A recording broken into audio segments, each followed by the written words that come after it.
Hey, well, what's up, guys? Welcome back to The Collision. Daniel here to talk about the latest MCU movie, Doctor Strange and the Multiverse of Madness. This movie's crazy, it's mad, so I'm excited to talk about it. So join me, jump into the multiverse, and let's talk about this.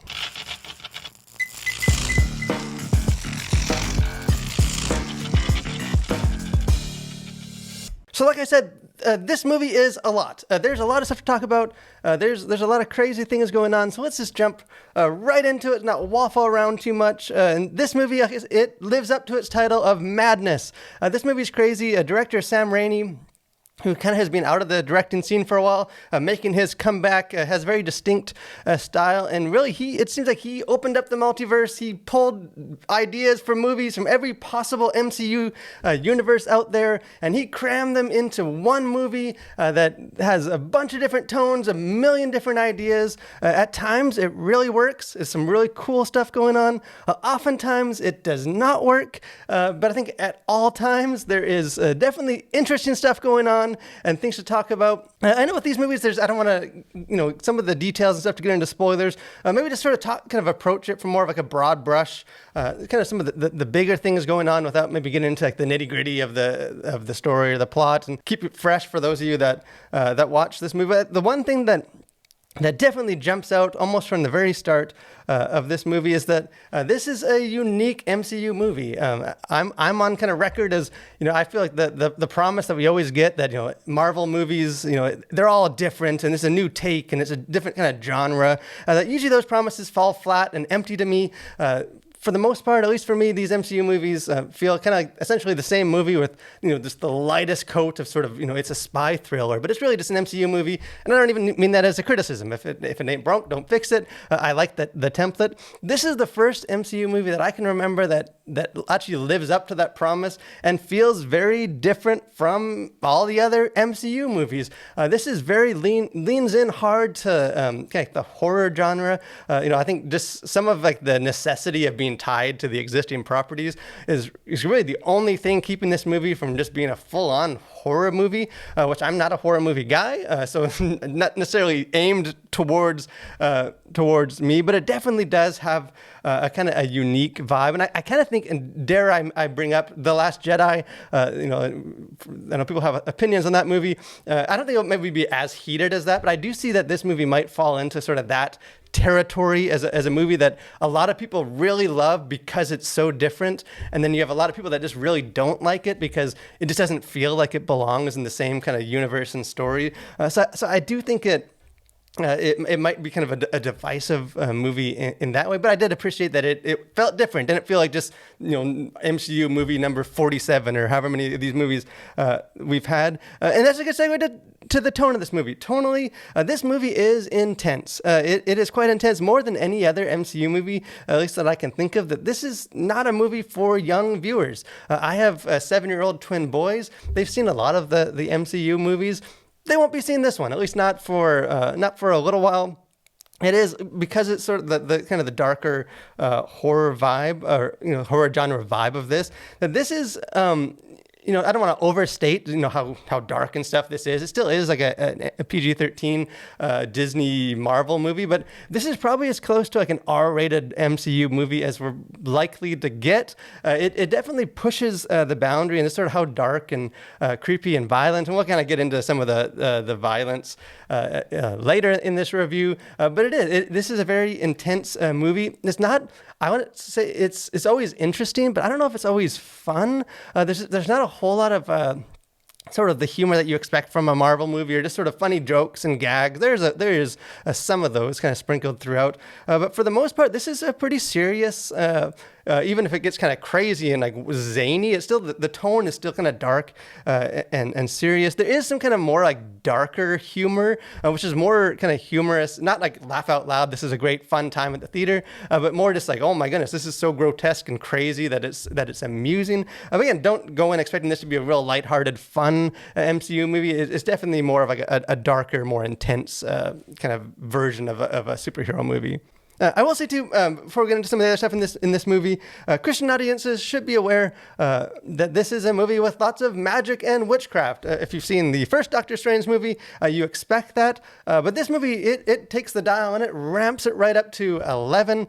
This is a movie that's filled with magic and witchcraft, and we don't have time to in this review. I don't want this to become a discussion on is it appropriate for Christians to get into to magic or some of that stuff. I think it falls more into like a wisdom thing that Christians need to decide, but be aware that this movie definitely it goes well beyond what the first one is. There's scenes of a lot of rituals and the souls of the damned coming up from hell and to attack someone that's trying to animate a corpse to fight a witch who is doing some weird ritual on a altar with pentagram symbols on it. So it goes full in there. If that's something that as a Christian you just are not comfortable with, then this might be one of the MCU movies for you to sit out. So just at least be aware that this definitely has a lot of witchcraft. For the most part, it's treated as witchcraft. The magic is bad, kind of distinct from some of the magic stuff that the Doctor Strange does. But even that, by the third act, gets kind of blurred. The line there. So again, just be aware of that going into this movie.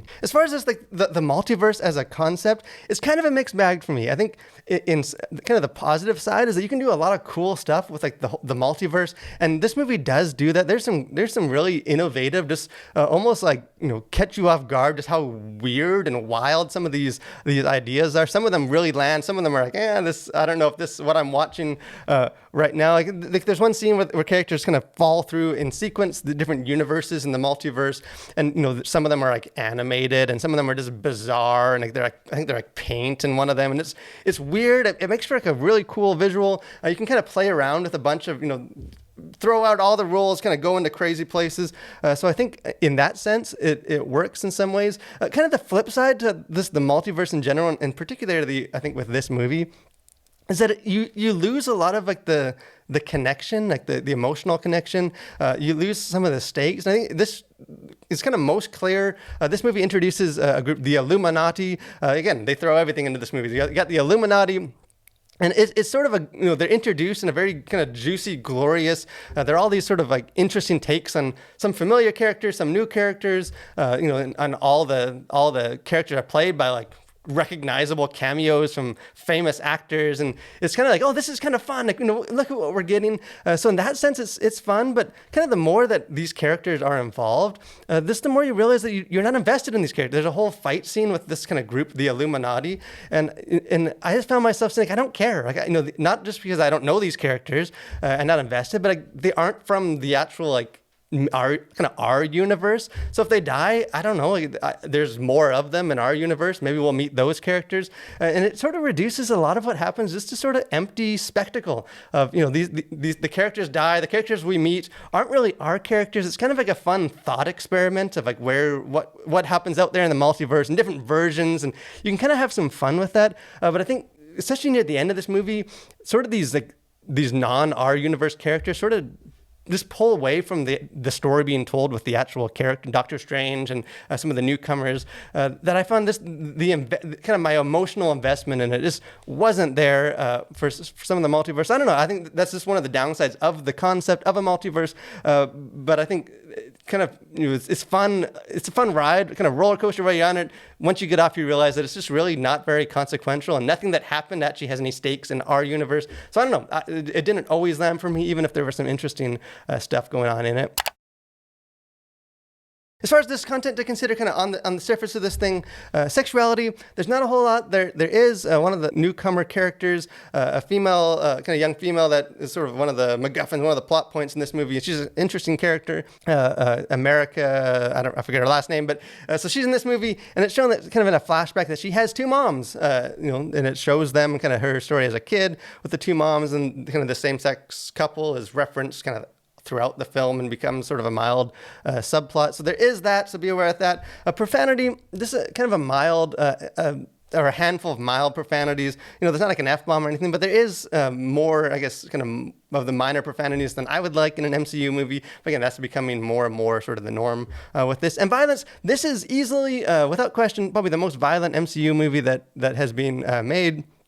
A lot of the violence isn't necessarily depicted. You're not going to see a bunch of gore and stuff, but a lot of it is implied, and a lot of it is very violent. One character basically has his brains blown out, and he's wearing like a hat and stuff, so you can't like see brains, but you know what happens. Another character kind of gets cut in half, and you see sort of the blood on the object that did the slicing. You don't see the two parts of the person. So it's a lot of stuff like that, and even the kind of the villain in this story is, after she's wreaking havoc on stuff, like she's very covered in blood and stuff, and you don't like see her get covered, but you know that came from people.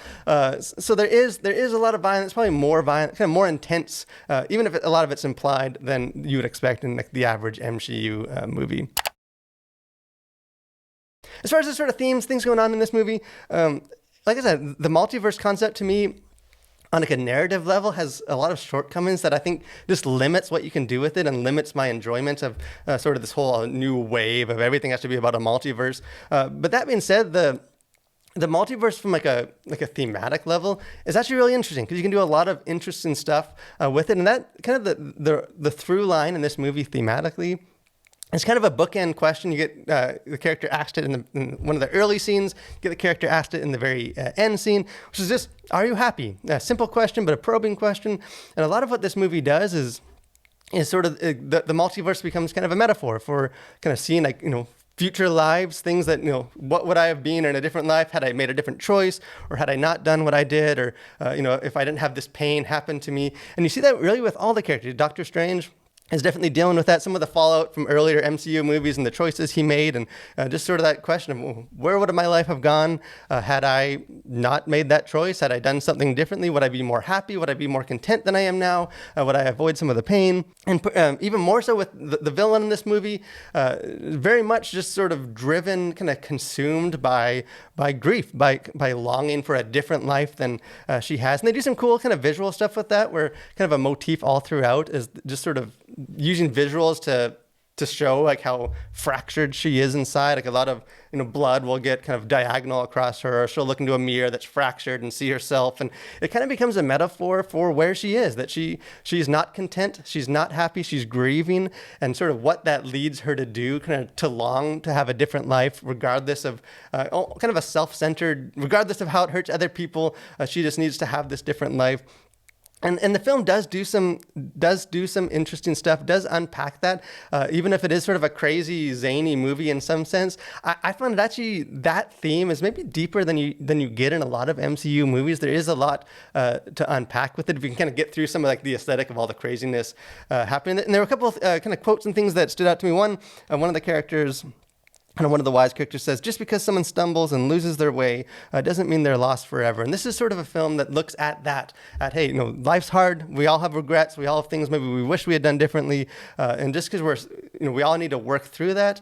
But we do need to work through that. We do need to deal with our hurt, to deal with our regrets, and kind of find happiness. And obviously that's a very biblical concept. 1 Timothy says, but godliness with contentment is a great gain, for we brought nothing into the world and we can take nothing out of it. But if we have food and clothing, we'll be content with that. So in a lot of ways, this is a very biblical theme. And there's again, I don't know the exact quote, but at the very end of the movie, one of the characters is sort of reminiscing on what happened and saying, sometimes I do wonder if out there in the other versions of me in the multiverse, if they're happier than me, if they're living a better life to me. But ultimately, I've learned just to be content with the life that I am living now, and all tribulations and all. I've just learned to be content. And that really is the message of this movie. And I do think it is well done message. It's a good message. It's a biblical message. So I think there is some stuff for Christians to kind of work through with that. So in the end, I think Doctor Strange and the Multiverse of Madness, I don't think it's a disaster. This isn't a movie that I hated the same way that I maybe hated like Captain Marvel, or even to a lesser extent like The Eternals, where I just thought it's just a bad movie. I think some of the stuff that I didn't like about this movie is just that it's kind of a horror movie, and I don't like horror movies, so I'm not necessarily kind of the target audience. Although I still don't think this is a great. It's definitely lower tier MCU movies. I think it will be divisive, just for some of the decisions in the multiverse. I think for Christian audiences, definitely be a divisive thing, just because of the heavy kind of the use of witchcraft and just how kind of deep they go down that road. I think it will be a movie that Christians need to think through and process, whether it's one that they need to watch, whether it's one that it's wise for them to watch. So there's definitely a lot to think about. I appreciate this movie did take some bold swings. I just don't know if kind of the result of that, those decisions always landed. And in the end, I think this is going to end up being kind of a forgettable kind of MCU movie. But hey, I'd love to have a conversation with you guys. If you guys saw this movie differently, Doctor Strange isn't one of my favorite MCU characters. So if he is for you, and I'm not all that well versed in like the comic book lore of the character, so I didn't catch all the allusions and stuff. But love to have a conversation with you guys, talk about this movie, see what you liked, see what you didn't like, see how you kind of process some of the stuff going on, and with the theme, if you saw maybe some other themes, or if sort of the theme of grief and kind of longing and contentment, if some of that spoke to you, love to have that conversation with you. If you haven't done so already, encourage you guys, subscribe to our channel. We got a lot of reviews, especially as we're coming up into the summer, a lot of cool movies coming out, and we'll be reviewing all the big ones. So make sure you like this video, join us with what we're doing. But thanks for watching, guys. Stay safe and continue to collide with your world for Christ.